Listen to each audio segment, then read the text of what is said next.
12개 팀이 이제 6개 팀씩 양대 리그 각쪽 3위까지 포스트 시즌 진출 요렇게 갑니다. 그리고 승리팀은 1200만 원, 패자팀은 600만 원. 개인이 이제 이기면 얼마, 지면 얼마 이렇게 받던 그 대국료 개념에서 팀 상금으로 바뀌었어요. 요게 아주 크게 바뀐 겁니다. 그러니까 이긴 팀은 1200만 원을 팀으로 받아서 이제 알아서 분배를 하는 거고요. 패자팀은 600만 원을 분배를 하는 겁니다. 요렇게 이제 바뀐 건데 요거 이제 분배하는 건 아마 각 팀마다 다를 거예요. 각 팀마다 아마 방식이 다 다를 겁니다.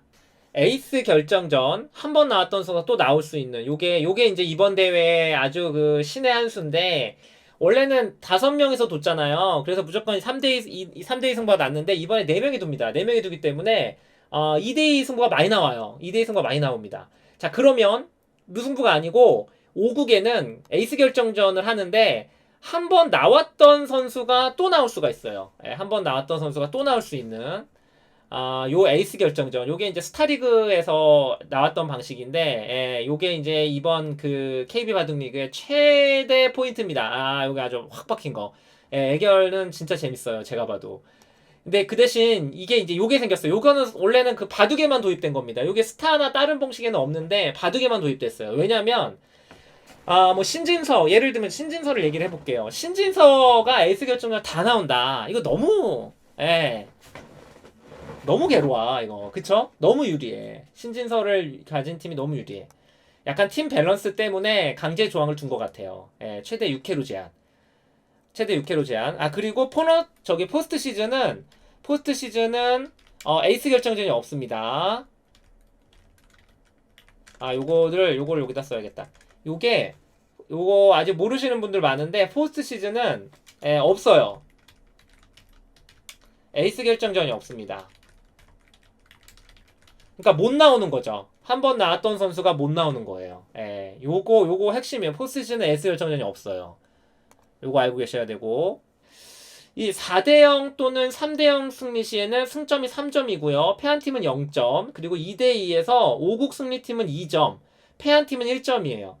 자, 순위 결정 방법이 팀 승수가 아니고요. 팀 승점이 먼저입니다. 이게 아주 다른 점이죠. 이게 약간 프리미어 리그 방식 같아. 16경기를 하잖아요. 근데 승이 더 많은 팀이 있을 수 있죠.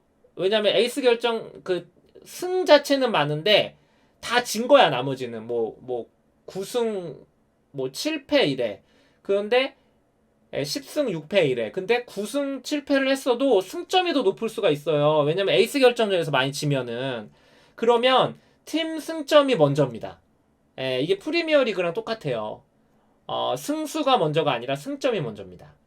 그러니까 에이스 결정전에서도 무조건 이기는 게 중요하고 이왕이면 에이스 결정전 안 가고 4대0이나 3대1로 이기는 게 훨씬 유리합니다. 그쵸? 그리고 지더라도 에이스 결정전까지 가야만 1점을 받아요. 점수를. 요게 아주 요게 아주 재밌는 점인데 저는 근데 개인적으로 왜 4대0이랑 3대1이랑 똑같은 승점을 줬는지 좀 궁금해요. 저는 4대0을 하면 4점을 줘야 되지 않나. 4대0이 더 줘야 되는 거 아닙니까? 아니 저는 그냥 그런 생각이 들었어요. 뭐 이유가 있겠죠. 이유가 있겠지만은 왜 4대0이랑 3대1이랑 승점이 같은지 모르겠어요. 전 요거는 4대0이 좀 억울하죠. 그쵸? 4대0이 뭔가 더 줘야 되는데 전 좀 약간 왜 그런지는 잘 모르겠어요. 물론 연구를 저보다 더 많이 했겠지만 그냥 딱 생각에는 4대0이 더 받아야 되지 않나라는 생각이 들고요. 자, 이제 요겁니다. 순위 결정 방법은 팀 승점, 그리고 팀 승수, 개인 승수, 승자승, 독립팀 간의 개인 승수 요렇게 이제 펼쳐집니다. 포스트 시즌 난가리그 성적 상위팀, 그리고 저기 수담리그 성적 3위팀. 그러니까 각 6개 팀이잖아요. 그 중에 3위 안에만 들면 돼. 그러면 총 6개 팀이 나오잖아요. 그럼 6개 팀이 또 그 각 조에서 그 우승자를 가려요. 요 방식은 또 그거예요. 저기 메이저리그. 메이저리그, 내셔널리그, 아메리칸 리그 하듯이 내셔널리그 챔피언 뽑고 아메리칸 챔피언 뽑은 다음에 마지막에 월드 시리즈 하잖아요. 그러니까 이번에 KB 리그는 보면은 스타리그, 스타리그, 거기다가 프리미어 리그, 거기다가 메이저 리그를 다 섞었어요. 완전히 그냥 좋은 건 다 섞은 거예요, 쉽게 말하면. 그래서 포스트 시즌 방식은 각 리그에서 우승자를 가린 다음에 소위 말해서 란가 리그 챔피언 뽑고요. 수담 리그 챔피언 뽑은 다음에 마지막에 그 KB 시리즈라고 챔피언 결정전이죠. 쉽게 말하면 요렇게 하는 겁니다. 이렇게 우승 2억 5천. 진짜 빡세게 정규리그 16라운드 뛰고 그 저기 리그 포스트 시즌 준플레이오프 뛰어넘고 KB 시리즈까지 우승을 하면 2억 5천. 2억 5천을 몇 명에서 나누느냐? 바둑리그 5명, 퓨처스 3명이니까 8명에서 나누는 거야, 8명. 그러면은 8 나누기 2억 5천이면 얼마예요, 대충? 2억 5천 나누기 8. 한 사람당, 7, 아니. 4천? 아니, 3천? 3천. 한 사람당 3천, 38에 24니까 3천 좀 넘는데, 물론 그렇게 나누진 않겠죠. 당연히 바둑리그 선수들, 그리고 많이 이긴 선수들이 더 받아가긴 할 텐데, 근데 그런 거 치곤 작다. 참 작아요. 네. 그러니까, 진짜 그 빡세게 해서 우승한 거 치고는 참 작아요. 8명에서 나누니까 크진 않네요. 물론 이제 대우녀가 있으니까, 요 승리팀 대우녀가 있으니까, 뭐 요거까지 치면은, 요까지 치면은 이제 1200만 원 요거 나누는 대국료가 있으니까, 물론 뭐 그걸로 치면 좀 되긴 되겠는데, 그래도 이제 빡센 거 치고는 그렇게 크진 않네요. 포스트 감독 상금.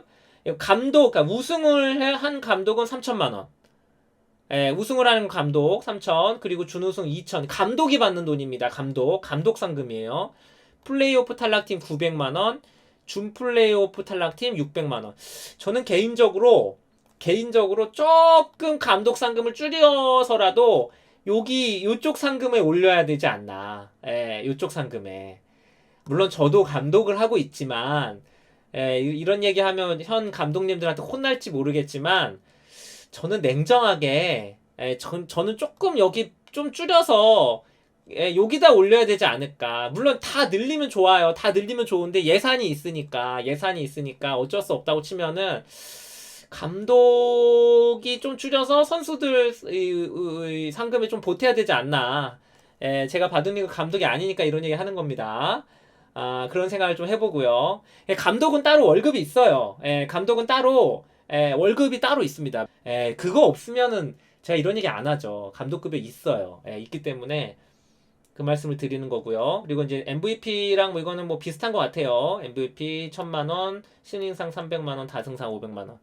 요번에 근데 개인적으로 조금 재미가 없어요, 오더가. 좀 재미가 없는데, 일단. JJ님 구독 감사합니다. 구독 감사합니다. 수요일 경기부터 볼게요. 대만과 포스코케미칼 경기인데, 대만은 1승 1패, 포스코케미칼은 2패죠, 2패. 에이스 결정전에서 모두 져가지고, 두 팀, 특히 포스코케미칼은 아직 승리가 없어요. 자, 이제 대만의 1인자 시아옹과 한상훈이 장고에서 만나고 나머지 2, 3, 4국이 이제 속기인데 라이젠프, 원성진, 천진루이, 박민규, 왕이한지, 강유택. 근데 이게 딱 보면은 시아옹, 한상훈은 일단 시아옹 선수가 좀 객관적으로 좀 낫다고 보고요. 라우준피, 원성진이 낫다고 보고 1대1에서 천진루이, 박민규, 왕이한진, 강유택 이건 몰라요, 사실은. 요게 예측 불가야, 3, 4국이. 그래서 되게 팽팽하게 짜였고, 제가 보기엔 에이스 결정전 가서, 시아옹과 원성진의 에이스 결정전이 한번 나올 수도 있겠다.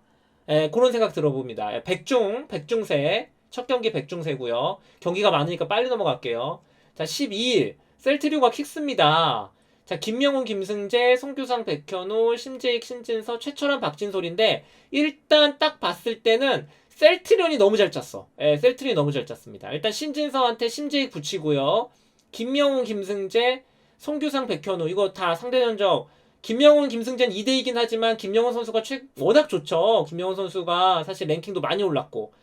김명훈, 송규상이 좀 유리해 보이고 마지막에 이게 그 최철환, 박진솔인데 최철환 선수가 박진솔 선수한테 엄청 강해요. 엄청 강해요. 그러니까 확실히 잘 짰어요. 셀트리온이 웃는 오더다. 웃는 오더다. 이거 잘 짰습니다. 제가 보기에는 여기 백현우, 김승재, 박진선 선수 중에 한 명만 잡아주면 신진서가 있기 때문에 킥스가 유리해지겠지만 일단 오더 자체는 잘 짠 것 같아요. 셀트리온이 이보다 잘 짤 수 없다. 그런 생각이 들고요. 자, 바로 이제 물가정보 컴투스타이젠 가보겠습니다. 강승민, 최재영, 강동윤, 안성준, 조한승, 안국현, 한승준, 박건호인데 이건 모르겠어요. 백중세. 예, 솔직히 잘 모르겠어. 강동윤, 안성준의 주장전이 만들어졌는데 와 상대 전적이 8대2예요. 강동윤이 이렇게 앞서 있을 줄 몰랐는데 상대 전적만 놓고 봐도 뭐 팽팽하고 이게 잘 모르겠어요. 여기 제가 보면 에이스 결정전 간다고 봅니다. 그러니까 잘 모르면 에이스 결정전이야. 자 그리고 이제 킥스 바둑메카 의정부인데요. 킥스가 이번 주는 또 두 경기를 하네요. 예, 관심사였던 신진서가 문민종하고 만나게 되고 백현우, 김지석, 박진솔, 이원영, 김승재, 설현준인데 일단 보면은 2승, 1승 1패. 일단 킥스가 좀 낫죠. 예. 킥스가 좀 낫고 에이스 결정전을 설령 가더라도 지금 에이스 결정전이라면 신진석, 김지석 또는 신진석, 설현준이 만날 텐데 뭐 누가 나와도 킥스 팀이 우세하겠죠. 에이스 결정전까지 가서 킥스 팀이 이기지 않을까 이런 예상을 해봅니다. 자 그리고 마지막 경기입니다. 일본과 셀트리온의 경기인데요. 장루이제 최철한, 히라타 대 김명훈, 히로세 대 윤찬이, 후쿠오카 대 심재익인데 이 일본은 특이하게 8명 선수를 보유를 했는데 이 로테이션을 돌려요. 우리나라는 1, 2, 3, 4지명이 계속 나가잖아요, 보통. 그리고 퓨처스 리그가 따로 있으니까. 근데 이번에 아주 다른 점이 뭐냐면 대만 팀과 일본 팀은 퓨처스 리그를 참가를 안 합니다. 예, 오직 KB 리그만 참가를 해요. 뭐 여러 가지 일정상 관리상 이게 어렵죠. 그렇기 때문에 퓨처스 리그가 없어요. 일본하고 대만은. 그러니까 8명 선수를 뽑긴 뽑았는데 한국은 3명의 선수가 퓨처스 리그 선수잖아요. 근데 일본과 대만은 그 8명 선수가 전부 다 KB 리그를 둬야 되는 거야. 그러니까 이게 1, 2, 3, 4만 쓸 수가 없고 그래도 대만 팀은 1, 2, 3, 4위가 보통 나가는데 일본은 보니까 로테이션을 돌려요. 예. 일부러 좀 신예 선수들을 뽑아가지고 이번에 보니까 뭐 지금 1지명도 안 나왔고요. 예, 1지명도 안 나왔고 그냥 로테이션 돌리는 겁니다. 일본은. 자, 이 후쿠오카 선수가 일본의 8지명 선수, 막내 선수인데 이 선수가 상당히 인상적인 경기력 그리고 퍼포먼스를 보여줬죠. 진짜 가만 있지를 않더라고요. 너무 귀여운데 아무튼 그냥 몸을 흔들면서 막 춤추면서 대국을 하더라고요. 후쿠오카 선수가 지금 팬이 많이 생겼어요. 후쿠오카 선수가 다시 나왔습니다. 어쨌든 요거는 일단 셀트리온이 우세하죠. 셀트리온이 확실히 우세하고 뭐 4대 0까지도 생각해 볼 수 있는 오더다. 4대 0까지도. 이건 셀트리온이 이거는 무조건 이겨야 되고 이거 만약에 에이스 결정전 가면은 이거 몰라요. 에이스 결정전 가면. 셀트리온은 3대 1 또는 4대 0승 예상해 봅니다.